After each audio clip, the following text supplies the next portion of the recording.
સાથે પરાક્રમ પણ જોડાયેલા છે। પરાક્રમ, એક્ટિવ પેનલ અને સમરસ પેનલ વચ્ચે ખરાખરીનો જંગ છે। કેવા પ્રકારની ચૂંટણી પ્રક્રિયા હાથ ધરવામાં આવી છે? શું માહોલ છે?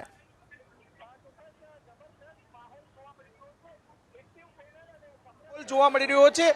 એક્ટિવ પેનલ અને સમરસ પેનલ બંને મેદાનમાં છે ને છેલ્લા 15-20 દિવસથી બંને પેનલો એડી ચોટીનું જોર લગાવી રહ્યા છે। આપણી સાથે છે કમલેશભાઈ શાહ, જે સમરસ પેનલના પ્રમુખ પદના ઉમેદવાર છે।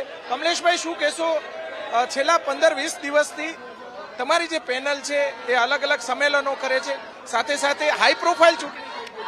આ રાજકોટ બાર એસોસિએશનની ચૂંટણીમાં સમરસ પેનલનું વર્ચસ્વ પ્રથમથી રહ્યું છે।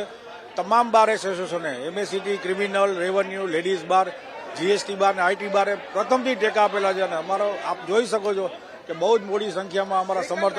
વજુભાઈએ કંઈક ટકોર કરી હતી, શું ટકોર હતી? વજુભાઈ વાળા સાહેબ આપણા ગવર્નર છે, ગવર્નર હતા, અને એમણે એટલું જ કીધું કે જે લોકોએ પક્ષમાંથી પલટો કર્યો હોય અથવા પક્ષને મૂકી દીધો હોય એવા લોકોને પાટું મારીને કાઢી મૂકવા જોઈએ। બાકી બીજું કઈ રીતે તૈયારી? ના, અમારા જે ઉમેદવારો છે એનો ખૂબ જ ઉત્સાહ છે, સમર્થકો પણ ખૂબ ઉત્સાહભેર આજે આવેલ છે। ત્યારે અમને ચોક્કસ વિશ્વાસ છે કે સમરસ પેનલ છે એ બહુમતીથી જીતશે અને રાજકોટ બાર એસોસિએશનનું સુકાન સંભાળશું।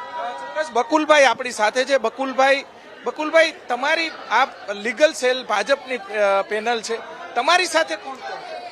મારી આખી એક્ટિવ પેનલ છે અને આપના મીડિયામાં જ કદાચ મારું ઇન્ટરવ્યુ લીધું 2019માં સમરસ પેનલમાં મોટું ગાબડું પાડ્યું, હું પ્રમુખમાં બકુલ રાજાણી, ભાજપ સમરસ પેનલ।